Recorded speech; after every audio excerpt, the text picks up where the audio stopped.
My name is Rick Sanchez. I'm with a company called Tractor Tip, and what we have for sale here today is a Caterpillar 325 CL machine. The 25 is that this machine is a 25 metric ton excavator.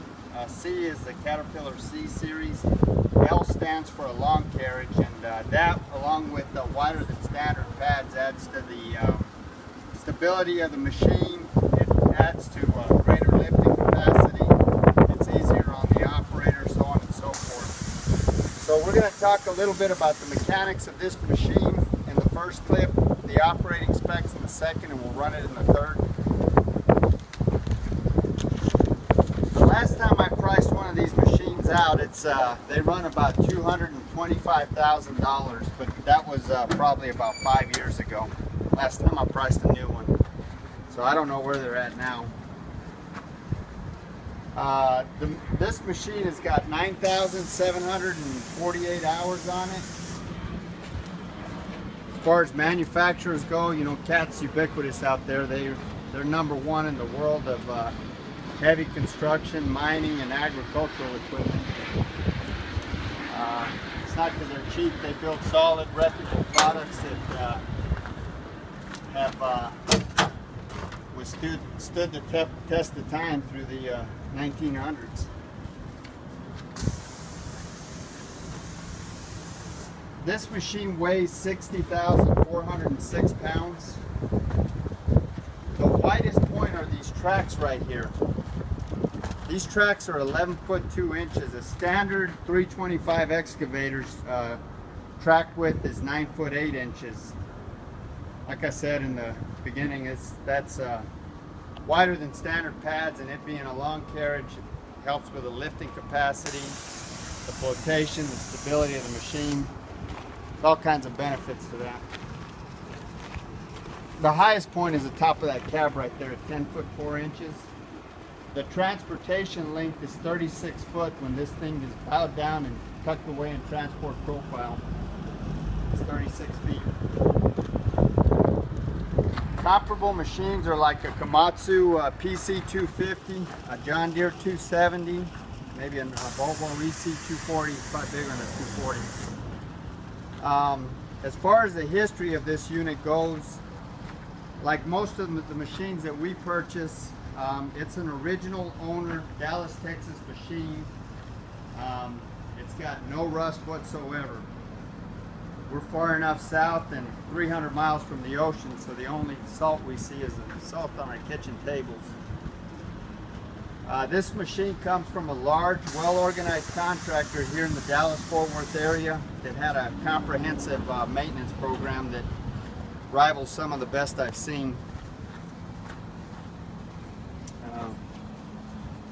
You know, we, as well as our customers, are pretty happy with the machines that we've purchased from these guys. And I guess it should be said that before I buy any machine, I have my mechanics go out and thoroughly inspect it first.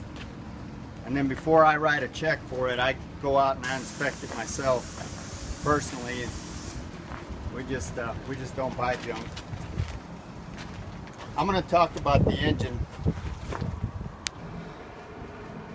Okay, so this is going back up to the engine. You got a pretty good sized toolbox here. Practically fit a small car. This machine is still a little dirty. They believed in greasing this machine and had a lot of residual over it. This engine is a Caterpillar 3126. I don't know if you can make it out there. 3126B. It's a diesel engine, obviously. It's 189 gross horsepower and 173 net horsepower. It's got a 132 gallon fuel tank that'll run you 14 to 17 hours of operating time between fuel ups. Of course, that depends on your application.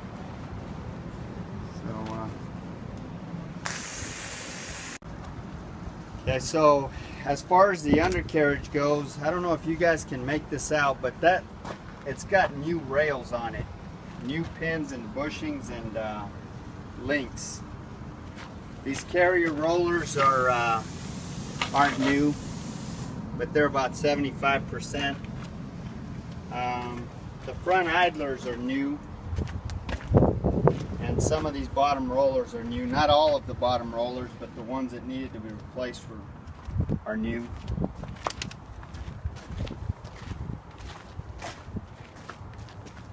But the links are, the chain assembly is new.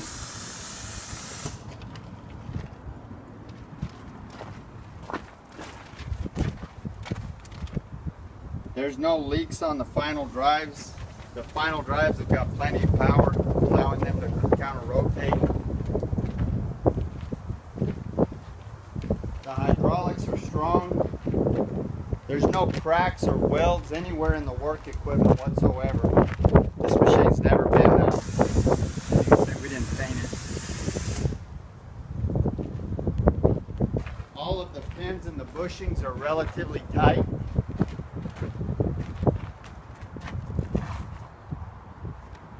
There's no kind of deflection or any kind of problem in that turntable area.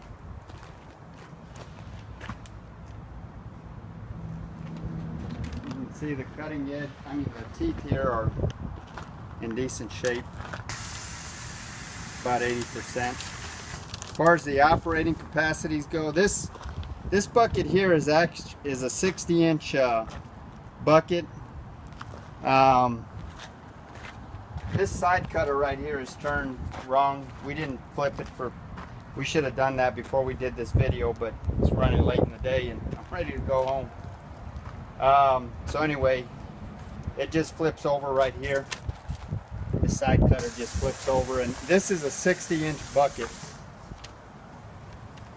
It's probably heaped, it's probably a 2-yard bucket. It's probably 1 3/4 yards struck. The maximum dig depth for this machine is 19 foot. The maximum reach at ground level from the end of these tracks right here is 36 foot 4 inches. The maximum dig height is 41 feet. The breakout force is 25,000 pounds, and the maximum lifting capacity is 32,000 pounds. That's pretty much like 15 foot out at ground level. So obviously the further out you go, the less your lifting capacity is. We're going to run it in the next clip.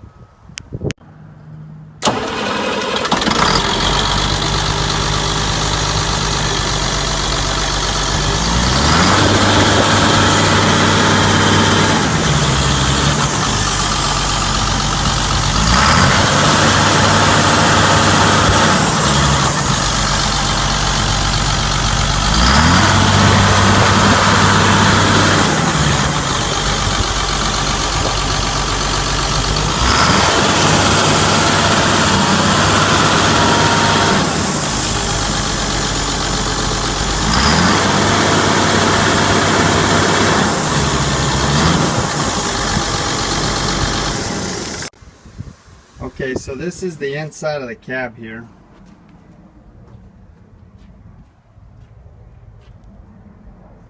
It's got a little panel here that covers up your suicide hatch. That it's kind of catching right there, so we didn't really mess with that. I guess we can fix that. But you got a little ashtray here, another little compartment there. You can adjust your armrest there. So you can see it's got 9,748 hours. If you can see with a glare. A little cup holder there. Vents. Here's your auto decel, windshield wiper, work lamps, your travel speed control. This is your your air conditioner rather. This is your radio. It's got 2 little 12-volt outlets here. Obviously this is a 24-volt system, but you've got 2 outlets right there.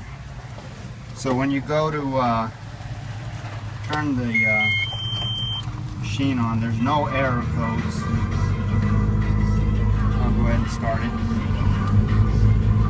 It's 90 degrees right now, and I don't know if you guys obviously can't feel that, but it's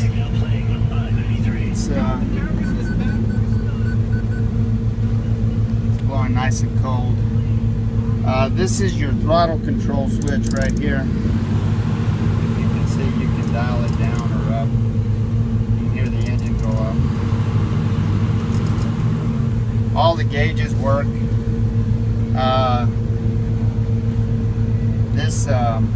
This here will get you into your main menu. You can set your preferences, adjust display, X out of it. This machine is not equipped with auxiliary hydraulics, so it's set up with bucket, no tool.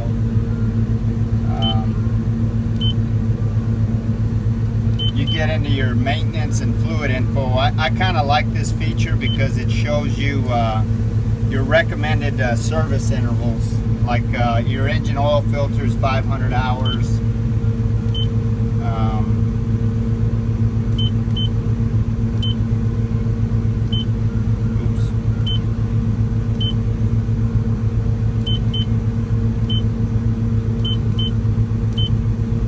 Fuel filter, I was going up and down, is 500 hours. Swing drive oil is 1,000 hours. Pilot filter, so on and so forth. Anyway, you can go through all your fluid levels and whatnot, and it'll tell you your recommended service intervals. Tells you your travel speed. You can change the travel speed right here from Rabbit to. So it's pretty simple, straightforward. Not a whole lot of bells and whistles to this control panel, but that's kind of the way I like it. That's another outlet right there. I think that's a 24 volt. So you don't want to plug your iPhone or whatever into that. You got a cup over here. Plenty of vents for the AC. They blow real hard back here. So, okay, we're going to run it in the next clip.